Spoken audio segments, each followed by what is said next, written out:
ಸಂಸದೀಯ ಚುನಾವಣೆಯಲ್ಲಿ ನನಗೊಂದು ಯಕ್ಷ ಪ್ರಶ್ನೆ ರೀತಿ ಕಾಡ್ತಾ ಇದೆ. ಅದು ನನ್ನೊಬ್ಬಗೆ ಕಾಡ್ತಾ ಇದೆಯೋ ಬೇರೆಯವ್ರಿಗೂ ಅದು ಅರ್ಥ ಆಗಿದೆಯೋ ಗೊತ್ತಿಲ್ಲ.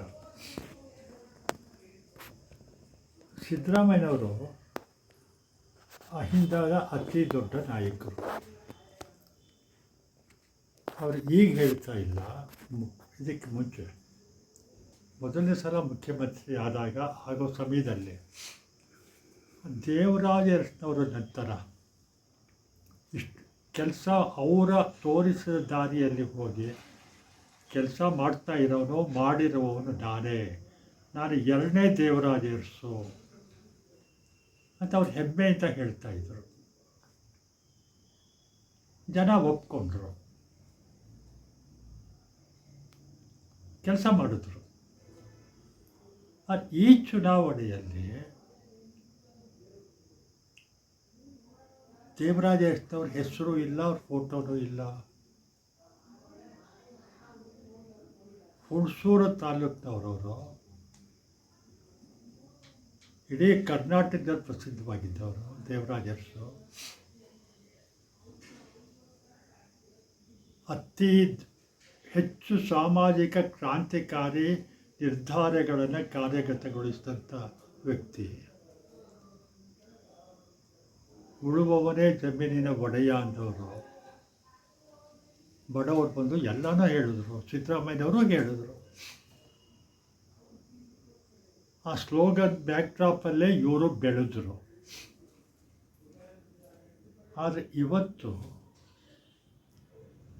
ಚುನಾವಣೆಯಲ್ಲಿ ದೇವರಾಜ ಅರಸು ಇಲ್ಲ, ಬೇಡ, ಅವ್ರು ಸತ್ತೋದ್ರು. ಅವ್ರ ಮಗಳಿದ್ದಾಳೆ ಭಾರತಿ ಅರಸು, ಮೊಮ್ಮಗ ಸೂರಜ್ ಹೆಗ್ಡೆ ಇದ್ದಾರೆ. KPCCಲಿ ಇರೋ ಒಂದು 40-50 ಉಪಾಧ್ಯಕ್ಷರಲ್ಲಿ ಆತನೂ ಒಬ್ಬ, ಸೂರಜ್ ಹೆಗ್ಡೆ. ಆತನು ಮೈಸೂರು MP ಟಿಕೆಟ್ ಆಕಾಂಕ್ಷಿಯಾಗಿದ್ದ. ಹುಣಸೂರು ಏರಿಯಾಲಿ, ಪಿರಿಯಾಪಟ್ಟಣದಲ್ಲಿ, KR ನಗರದಲ್ಲಿ ದೇವರಾಜ ಅರಸನವ್ರ ಹೆಸರು ತುಂಬ ಪ್ರಭಾವಶಾಲಿ ಹೆಸರಾಗುತ್ತೆ. ಯಾತಕ್ಕೆ ಸಿದ್ದರಾಮಯ್ಯನವರು ದೇವರಾಜ ಅರಸು ಹೆಸರು ಬಳಸ್ತಾ ಇಲ್ಲ? ಅವರ ಮಗಳು ಮತ್ತು ಮೊಮ್ಮಗನ ಸಹಾಯವನ್ನು ಯಾಕೆ ತಗೊಂಡಿಲ್ಲ? ಅವರೇ ದುಡ್ಡು ಕೇಳಲ್ಲ, ಕ್ಯಾನ್ವಾಸ್ ಮಾಡೋರು ದುಡ್ಡು ಕೊಡಬೇಕಲ್ಲ. ಅವ್ರು ಯಾರೂ ದುಡ್ಡು ಕೇಳಲ್ಲ. ಅಂಥವ್ರ ಮೊಮ್ಮಗ ಇದ್ದಾರೆ, ಮಗಳಿದ್ದಾಳೆ. ಅವರು ಆ ಕಡೆ ಪಕ್ಷ ಹುಣಸೂರಿನಲ್ಲಿ ಮನೆಗೆ ಆ ತಾಲೂಕಕ್ಕೆ ಹೋಗಿದ್ದಾರೆ. ಭಾರತಿ ಅರಸು, ರಾಣಿ ಅಂತ ಅವಳನ್ನು ಕರೆಯೋದು, ಮತ್ತು ಸೂರಜ್ ಹೆಗ್ಡೆ ಹೋಗಿದ್ದಿದ್ರೆ ಕಾಂಗ್ರೆಸ್ಗೆ ಇನ್ನಷ್ಟು ದೇವರಾಜ ಅರಸು ನೆನಪು ಜನಕ್ಕೆ ಮಾಡಿಕೊಟ್ಟಂಥ ಅನುಕೂಲ ಆಗ್ತಾ ಇರಲಿಲ್ವ? ಖಂಡಿತ ಆಗ್ತಾಯಿತ್ತು ಅಂತ ನಾನು ಅಂದ್ಕೊಂಡಿದ್ದೀನಿ. ಗಂಡ್ಮಕ್ಳು ಹೋಗಿ ಮನೆ ಹೆಂಗಸ್ರ ಜೊತೆ ಮಾತಾಡೋಕ್ಕಿಂತ ದೇವರಾಜ ಅರಸು ಮಗಳು ಹುಣಸೂರು ತಾಲೂಕಲ್ಲಿ ಹಳ್ಳಿಗೆ ಹೋಗಿ ಅವ್ರು ಹೋಗ್ತಾ ಇದ್ದಾರೆ ಅರಸನವರು. ಅಲ್ಲಿಯ ತಿಮ್ಮೇಗೌಡರು ಸೋಲಿಸಿದ್ದು ಹಾಗೆ. ಅವರು ಮನೆಗೆ ಹೋಗಿ ಹೆಣ್ಮಕ್ಳ ಜೊತೆ ಮಾತಾಡೋರು.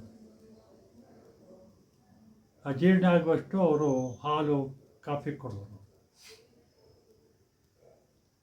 ಯಾಕೆ ಸಿದ್ದರಾಮಯ್ಯನವರು ಅಥವಾ ಕಾಂಗ್ರೆಸ್ ವ್ಯವಸ್ಥೆ ದೇವರಾಜ ಮರೆತರು? ಕಸದ ಪಟ್ಟಿಗೆ ಹಾಕಿಲ್ಲ,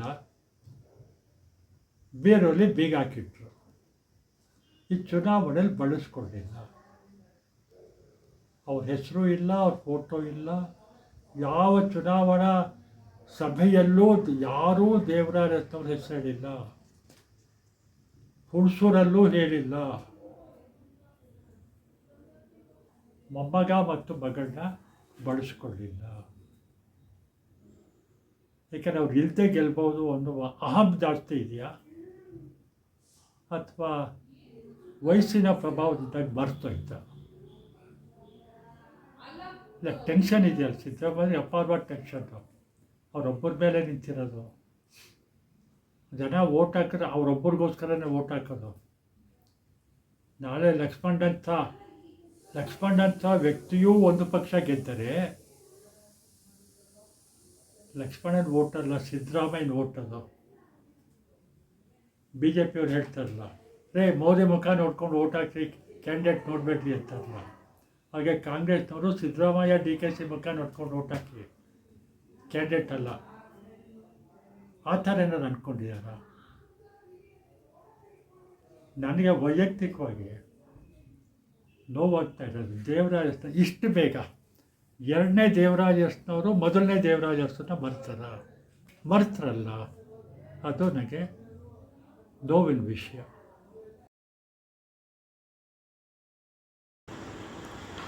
ಮೈಸೂರು ಲೋಕಸಭಾ ಕಾನ್ಸ್ಟಿಟ್ಯುನ್ಸಿಯಲ್ಲಿ ಕೊಡಗು ಮತ್ತು ಮೈಸೂರು ಜಿಲ್ಲೆಯ ಪ್ರಮುಖ ಭಾಗಗಳು, ತಾಲೂಕುಗಳು ಸೇರಿವೆ. ಈ ಪ್ರದೇಶದಲ್ಲಿ ವಿಶೇಷವಾಗಿ ಆದಿವಾಸಿಗಳು ವಾಸ ಮಾಡ್ತಿರುವಂಥ ಕಾನ್ಸ್ಟಿಟ್ಯುನ್ಸಿ. ಆದಿವಾಸಿಗಳನ್ನು ಕಾಡಿಂದ ಹೊರಗೆ ಹಾಕಿ ಅವರಿಗೆ ಪುನರ್ವಸತಿ ಕೊಡದಿರೋದ್ರಿಂದ ಆ ಕಡೆ ಕಾಡು ಇಲ್ಲ, ಈ ಕಡೆ ನಾಡಿನಲ್ಲೂ ಕೂಡ ಗೌರವದ ಬದುಕಿಲ್ಲ ಅನ್ನೋ ಒಂದು ಪರದಾಡ್ತಲಿದ್ದಾರೆ. ಹಲವು ಚುನಾವಣೆಗಳು ಗತಿಸಿವಾಗಿದ್ದರು. ಚುನಾಯಿತ ಪ್ರತಿನಿಧಿಗಳು ಆದಿವಾಸಿಗಳ ಸಮಸ್ಯೆಗಳತ್ತ ಗಮನ ಹರಿಸಿ ಅವರಿಗೆ ನೆರವಾಗಲಿದ್ದರಲ್ಲಿ ಸೋತಿದ್ದಾರೆ. ಈ ಸಾರಿ ಚುನಾವಣೆಯಲ್ಲಿ ಆದಿವಾಸಿಗಳು ಚುನಾವಣಾ ಸ್ಪರ್ಧಾಳುಗಳಿಗೆ ತಮ್ಮ ಪ್ರಣಾಳಿಕೆಯನ್ನು ಮಂಡಿಸಿ, ಈ ಪ್ರಣಾಳಿಕೆಯ ಪ್ರಕಾರ ತಾವು ಯಾರು ಆದಿವಾಸಿಗಳಿಗೆ ಕೆಲಸ ಮಾಡಿಕೊಡ್ತೀರಿ ಅಂಥವ್ರಿಗೆ ನಮ್ಮ ಬೆಂಬಲ ಇದೆ ಅನ್ನೋದನ್ನು ಅವರು ಸಾರ್ವಜನಿಕವಾಗಿ ಹೇಳಿದ್ದಾರೆ. ಇವತ್ತು ಆದಿವಾಸಿಗಳ ಸಭೆ ಹುಣಸೂರಿನಲ್ಲಿ ಡೀಡ್ ಸಂಸ್ಥೆಯ ಕಚೇರಿಯಲ್ಲಿ ನಡೆದು ಒಂದು ಪ್ರಮುಖವಾದ ತೀರ್ಮಾನಕ್ಕೆ ಅವರು ಬಂದಿದ್ದಾರೆ. ಇವತ್ತಿನ ಸಭೆಯಲ್ಲಿ ಬುಡಕಟ್ಟು ಕೃಷಿಕರ ಸಂಘದ ಅಧ್ಯಕ್ಷ ರಾಮು, ಆದಿವಾಸಿ ಪೀಪಲ್ಸ್ ಪಾರ್ಲಿಮೆಂಟ್ ಸಮಿತಿಯ ಅಧ್ಯಕ್ಷ ಹರ್ಷ, ಬುಡಕಟ್ಟು ಕೃಷಿಕರ ಸಂಘದ ಮಾಜಿ ಅಧ್ಯಕ್ಷ ಶಿವಣ್ಣ ಮತ್ತು ಯಜಮಾನ ರಮೇಶು, ಯುವ ನಾಯಕ ಮತ್ತು ಕಲಾಕಾರ ಒಂದು ತಂಡದ ಯುವಕರುಗಳು ಇವರೆಲ್ಲರೂ ಇವತ್ತು ಸಭೆ ಸೇರಿ ಡೀಡ್ ಸಂಸ್ಥೆಯಲ್ಲಿ ನನ್ನ ಜೊತೆ ಸಭೆ ಸೇರಿ ಕೆಲವು ಚರ್ಚೆಗಳನ್ನ ಮಾಡಿದ್ದಾರೆ. ಚುನಾವಣೆಯಲ್ಲಿ ಸ್ಪರ್ಧಿಸಿರುವಂತಹ BJP ಅಭ್ಯರ್ಥಿ ಮತ್ತು ಕಾಂಗ್ರೆಸ್ ಅಭ್ಯರ್ಥಿ ಇವರುಗಳಿಗೆ ಪ್ರಮುಖವಾಗಿ ಪ್ರಣಾಳಿಕೆಗಳನ್ನು ಕಳಿಸಿ, ಈ ಪ್ರಣಾಳಿಕೆಗಳನ್ನು ತಾವು ಮನನ ಮಾಡಿಕೊಳ್ಬೇಕು, ಈ ಪ್ರಕಾರ ನಮಗೆ ಕೆಲಸ ಮಾಡಿಕೊಡಬೇಕು ತಾವು ಗೆದ್ದ ಸಂದರ್ಭದಲ್ಲಿ ಅಂತ ಹೇಳಿದ್ದಾರೆ. ಇವತ್ತಿನ ಚರ್ಚೆಯಲ್ಲಿ ಮುಖ್ಯವಾಗಿ ಚರ್ಚೆ ಏನು ಗಮನಕ್ಕೆ ಬಂತು ಅಂದರೆ, ಆದಿವಾಸಿಗಳ ಪ್ರಣಾಳಿಕೆಯಲ್ಲಿ ಏನು 10 ಅಂಶಗಳಿದ್ದಾವೆ ಆ 10 ಅಂಶಗಳನ್ನು ಈಡೇರಿಸಬೇಕು. ಎರಡನೇದಾಗಿ ರಾಜಕೀಯವಾಗಿ ಆದಿವಾಸಿಗಳಿಗೆ ತಾಲೂಕ್ ಪಂಚಾಯತಿ ಮತ್ತು ಜಿಲ್ಲಾ ಪಂಚಾಯತಿಯಲ್ಲಿ ಪ್ರತ್ಯೇಕ ಸ್ಥಾನವನ್ನು ಅವಕಾಶ ಮಾಡಿಕೊಡಬೇಕು. ST ಅಂತ ಹೇಳಿಬಿಟ್ಟು ನಮ್ಮನ್ನು ಮೂಲ ಗುಂಪು ಮಾಡಬಾರ್ದು, ಆದಿವಾಸಿಗಳಿಗೆ ಪ್ರತ್ಯೇಕ ಅವಕಾಶ ಮಾಡಿಕೊಡಬೇಕು. ಕಾಡಿಂದ ಹೊರ ಹಾಕಿರುವ ಆದಿವಾಸಿಗಳ ಕುಟುಂಬಗಳಿಗೆ ಸ್ಮಶಾನಗಳಿಲ್ಲ, ದೇವಸ್ಥಾನಗಳಿಲ್ಲ. ಎಲ್ಲ ಹಾಡಿಗಳಿಗೂ ಕೂಡ ಸ್ಮಶಾನ ಮತ್ತು ದೇವಸ್ಥಾನಗಳನ್ನು ಮಾಡಿಕೊಡಬೇಕು. ಸ್ಮಶಾನಕ್ಕೆ ಜಾಗ ನಿಗದಿಪಡಿಸಿ ಅದನ್ನು ಒತ್ತುವರಿ ಬೇರೆ ಯಾರು ಒತ್ತುವರಿ ಮಾಡಿದಾಗೆ ಬೇಲಿ ಹಾಕಿ ಅಲ್ಲಿ ಬೋರ್ವೆಲ್ ಹಾಕಿ ಒಂದು ವ್ಯವಸ್ಥಿತವಾಗಿ ಕೊಡಬೇಕು. ಅಷ್ಟೇ ಅಲ್ಲದೆ ಆದಿವಾಸಿಗಳು ಕಾಡಲ್ಲಿದ್ದಾಗ ಮರದ ಕೆಳಗಡೆ ದೇವರುಗಳನ್ನಿಟ್ಟು ಪೂಜೆ ಮಾಡ್ತಿದ್ರು, ಆದರೆ ಈಗ ಇಲ್ಲಿ ಹಾಗೆ ಮಾಡಲಿಕ್ಕೆ ಆಗೋದಿಲ್ಲ. ಹಾಗಾಗಿ ಅವ್ರಿಗೆ ದೇವಸ್ಥಾನಗಳನ್ನ ಕಟ್ಟಿಕೊಡ್ಬೇಕು ಅನ್ನೋದು ಒತ್ತಡ ಇದೆ. ಅರಣ್ಯ ಇಲಾಖೆ ಒಂದು ಸಕ್ರಿಯವಾಗಿ ನಮ್ಮ ಆದಿವಾಸಿಗಳ ಅರಣ್ಯ ಹಕ್ಕರ ಕಾಯ್ದೆಯನ್ನು ಸರಿಯಾಗಿ ಜಾರಿಗೊಳಿಸ್ತೇನೆ ಇರೋದರಿಂದ ಆದಿವಾಸಿಗಳಿಗೆ ಅರಣ್ಯ ಹಕ್ಕು ಲಭ್ಯ ಆಗ್ತಾಯಿಲ್ಲ. ಸಾಮೂಹಿಕ ಅರಣ್ಯ ಹಕ್ಕು, ವೈಯಕ್ತಿಕ ಅರಣ್ಯ ಹಕ್ಕು ಹಾಗೂ ಜೇನುಕುರುಬರಿಗೆ ವಿಶೇಷವಾಗಿ ನೆಲಸುಗಳ ಮೇಲೆ ಹಕ್ಕನ್ನು ಗೌರವಿಸಬೇಕು. ಅರಣ್ಯ ಹಕ್ಕಿನ ಕಾಯ್ದೆ ಅನ್ವಯ ಅದನ್ನು ಗಮನಿಸಬೇಕು. ಹೈಕೋರ್ಟ್ ಆದೇಶದ ಅನ್ವಯ ಸುಮಾರು 3418 ಕುಟುಂಬಗಳು ಕೊಡಗು ಮತ್ತು ಮೈಸೂರು ಜಿಲ್ಲೆಯ ಆದಿವಾಸಿಗಳಿಗೆ ಪುನರ್ವಸತಿ ಕೊಡಬೇಕು ಅಂತ ಏನು ಆದೇಶ ಆಗಿದೆ ಅದನ್ನು ಜಾರಿಗೊಳಿಸಬೇಕು. ಅಷ್ಟೇ ಅಲ್ಲ, ಕೈಬಿಟ್ಟು ಹೋಗಿರುವಂಥ ಹುಣಸೂರು ಮತ್ತು ಕೋಟೆ, ಪಿರಿಯಾಪಟ್ಟಣ ಈ ಕಡೆಯಿಂದ ಕೊಡಗು ಕೈಬಿಟ್ಟು ಹೋಗಿರುವಂಥ ಕುಟುಂಬಗಳನ್ನು ಸೇರಿಸಿ ಸುಮಾರು ಮತ್ತೊಂದು 3000 ಕುಟುಂಬಗಳ ಅನುಕೂಲಗಳನ್ನು ಮಾಡಿಕೊಡಬೇಕು ಅನ್ನೋದು ಒತ್ತಡ ಇದೆ. ಸೊ ಹುಣಸೂರಿನಲ್ಲಿ ಬಿರ್ಸಾ ಮುಂಡಾ ಭವನ ಆಗ್ತಿದೆ, ಚುರುಕುಗೊಂಡು ಅದು ಬೇಗ ಆಗಬೇಕು. ಅದೇ ರೀತಿ ಹಾಡಿಗಳಲ್ಲಿ ಕೂಡ ಬಿರ್ಸಾ ಮುಂಡಾ ಭವನಗಳು ಆಗಬೇಕು. ಬುಡಕಟ್ಟು ಕೃಷಿಕರ ಸಂಘದ ಭೂಮಿ ವಿಜಯಗಿರಿಯಲ್ಲಿದೆ 8 ಎಕರೆ. ಆ ಭೂಮಿನ ಅಭಿವೃದ್ಧಿಪಡಿಸಿ ಅಲ್ಲೊಂದು ಸಮುದಾಯ ಭವನ ಕಟ್ಟಿಕೊಟ್ಟು ಅಲ್ಲಿ ಆ ಭೂಮಿಯಿಂದ ಅನುಕೂಲ ಆಗೋಂಗೆ ಮಾಡಿಕೊಡಬೇಕು.